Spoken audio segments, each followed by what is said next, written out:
저는 공부하라는 소리를 단 한 번도 한 적이 없어요. 공부를 알아서 했다기보다는 공부하라고 하지 않은 이유가 있으신가요? 공부하라는 잔소리는 그러니까 저 같으면 그럴 것 같아요. 공부해라고 했을 때 공부하기 싫은데 책상에 앉아 있는다고 공부가 되나? 안 될 것 같거든요. 그래서 이게 참 난감한 질문인 게 저는 공부하라는 소리를 단 한 번도 한 적이 없어요. 공부를 알아서 했다기보다는 미국 입시를 하려면 이제 4년이 입시에 들어가요.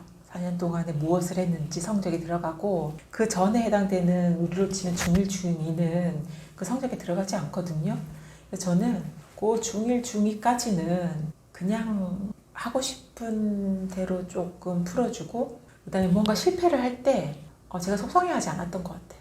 그래서 만약에 혹시나 학교 성적이 낮게 나왔다, 공부를 안 해서 네 책임이야 라는 거를 많이 알려줬던 것 같고요.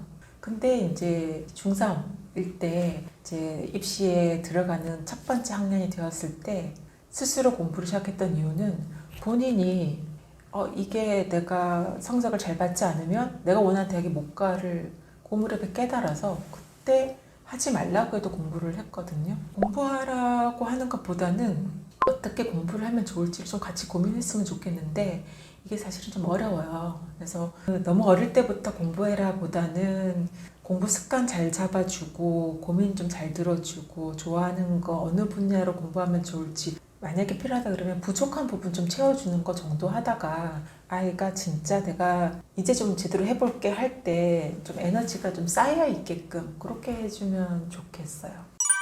교육에 대한 조언이 필요할 때 어떻게 하셨나요? 저는 1순위는 책이었고요. 그래서 책에 제가 아마 전문가를 찾아가려고 하면은 만날 수가 없었을 텐데 그 전문가들이 감사하게도 전부 책으로 그것도 엑기스만 뽑아서 다 적어 두신 거예요. 그래서 거기 적힌 대로만 해도 실패 없는 길로 갈 수 있었던 것 같아요. 그래서 무언가 궁금한 게 있거나 조언이 필요하면 1순위는 책인데 문제는 이 책은 현실 감각은 사실 좀 없어요. 이대로 하라고 하는데 현실은 너무 동떨어져 있고 오히려 불안감을 주는 내용들이 많거든요.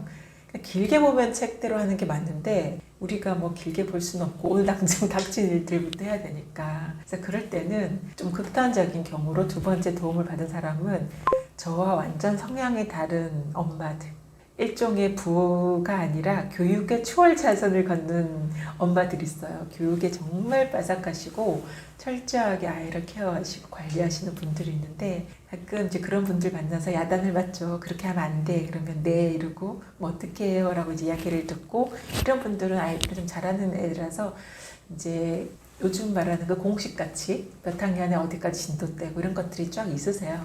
그런 거 듣고 이제 아이랑 한 맞춰보는 거죠. 이 정도면은 비슷하겠네. 요거는 지금 너무 빠른 것 같아. 그리고 이제 이분들이 하시는 말씀이 저는 다 틀리지도 다 맞다고 생각 들지는 않고 분명히 저에게 좋은 도움이 될 만한 요소가 많았거든요. 그래서 공부를 할 때 책이 아니라 공부 습관은 훈련이 필요해. 그런 말도 맞았고요. 뭐 이제 아이에 대한 자부심은 뭐 책으로 키우면 내 아이 똑똑한 것 같지? 학원에 가서 레벨 테스트 받고 객관적으로 검증이 필요해. 그런 말도 사실 맞는 말이에요. 그런 것들이 다 피가 되고 살이 돼서 필요한 부분만 제가 좀 받아들여서 제가 조금 더 아이를 냉정하게 볼 수 있게 그리고 어떤 수준으로 맞춰서 볼 수 있게 좀 해줬던 것 같고요. 그다음에 세 번째는 모든 아이가 같지가 않거든요. 내 아이만의 좀 특별한 특이한 점이 있어요. 그게 이제 조금 요만큼은 비슷하지만 이 특별한 부분이 적합한 사람을 찾아가지 않으면 적절한 조언을 들을 수가 없어요. 그래서 이거는 좀 희귀하거든요. 그런 조언을 해주실 분은. 그럴 때는 수소문을 해서 찾아야 되는데 지금까지 한 3분 정도 도움을 받은 것 같아요. 그 중에 한 분은 예를 들어 이제 제주도에 국제학교를 보낼 때 주변에 보는 사람은 아무도 없고 학교는 검증이 안 됐고 다행히 한 달이 건너서 졸업생 어머니와 연결이 돼서 통화를 좀 했어요. 그래서 제가 물어본 거는 졸업생 엄마로서 이 학교 어떻게 생각하시냐 했더니 자신은 선택 잘한 것 같다. 그 한마디에 졸업생 엄마가 이 정도 말 정도면 괜찮구나 라고 좀 안심을 했고요. 그 다음에 이제 입시를 한 2년 정도 앞두고 제가 좀 답답해진 게 뭘 도와줘야 될지를 모르겠는 거예요. 특히 해외 입시는 열린 입시거든요. 아이마다 다 다른 방법으로 해야 되고 포트폴리오를 만들어 나가야 되는데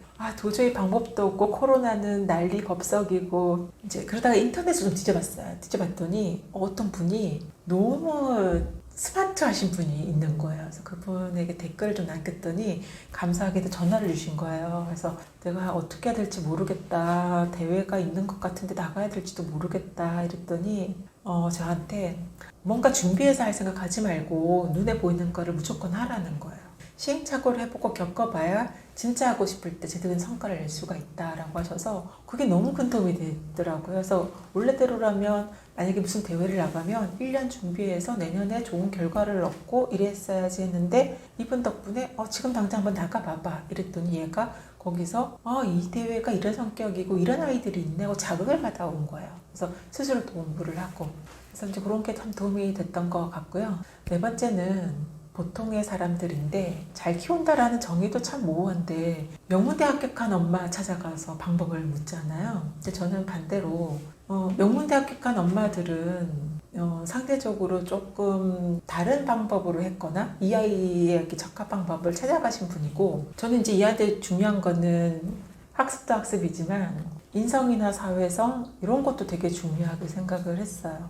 어느 한 군데가 발달된 아이는 다른 게 좀 떨어질 수도 있거든요. 그래서 이런 부분이 혹시 구멍이 생기지 않을까 해서 요거를 좀 신경을 많이 쓰려고 했는데 그거는 저도 잘 모르기 때문에 그럴 때는 저희 시어머니, 남편 그리고 제 친한 지인 중에서 아이가 평범한 그런 부분 같은 분의 이야기를 들으면 보통 아이가 이 나이 때 해야 될 정상적인 정서나 발달 상황들이 있거든요. 그래서 그런 것들을 최대한 맞춰서 조금 좀 가슴 따뜻한 아이로 좀 키우고 싶어서 그래서 제가 오히려 귀담아 들은 거는 이제 그런 사람들이었습니다. 그리고 사실은 이제 참고로 했던 게 상당히 저도 짬짬이 다양했는데 그 아프리카 속담 중에 아이 하나를 키우려면 온 마을이 필요하다라는 말이 사실은 맞아요. 그래서 너무 편파적으로 학습이나 교육 관련된 것만 들으면 그건 온 마을이 아니거든요. 그래서 좀 다양한 분들 때로는 좀 듣기 불편할 수도 있어요. 내가 뭐 잘못하고 있나? 이렇게 질타하는 말로 들릴 수도 있는데 거기에서 감정만 좀 걷어내고 취할 것만 취하면 균형 잡힌 아이로 키울 수 있을 거거든요. 그렇게 해서 사회 내에 보내도 부족해요. 그래서 최대한 홀로 설 수 있는 아이를 키우려면 조금 평범한 사람 그리고 나와 완전 다른 사람 그런 사람 이야기도 좀 들어보시는 게 도움이 될 것 같아요.